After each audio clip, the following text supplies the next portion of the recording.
The member for Solomon. Thank you, Mr Deputy Speaker, and I'd also like to congratulate you on your new position.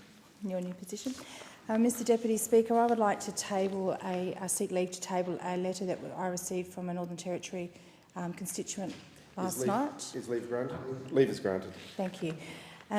The letter I received was from Mrs Vicky Main from the Annaburu station, asking if I could read her letter in Parliament, but as we only have 3 minutes, I will only read certain parts.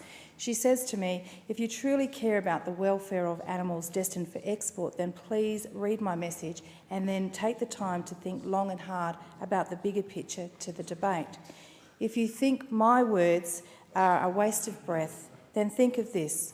I had coffee with a mustering pilot yesterday who said he has clients who are unable to pay their bills, knowing that they have to continue with mustering for the welfare of their cows and calves, and that one of the gentlemen feels that despondent that he has contemplated suicide.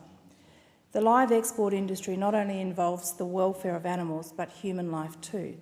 Why are people not understanding the impacts that this is having on our livestock here in Australia, our Australian families, and the thousands and thousands of Indonesian families already affected by the temporary ban in the trade by a rash decision made by our current government, influenced by the Greens?" She says, "Yes, we Australian grazers do care and are quietly concerned about the welfare of our animals and that have been exported to other countries.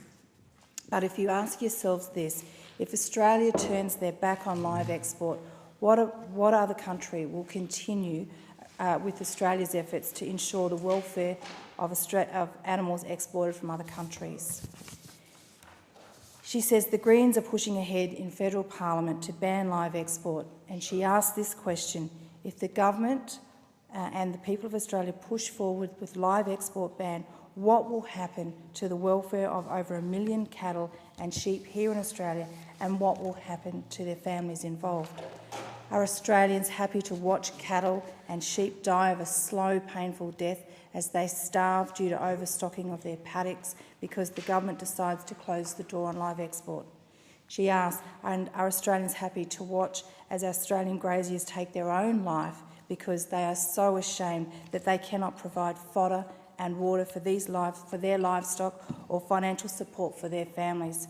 She says, have people forgotten about the beef depression in the 1970s, which affected hundreds of grazing families and their communities in the Northern Territory, Queensland and New South Wales, all because the cattle industry in Northern Australia collapsed because there was no market for live export?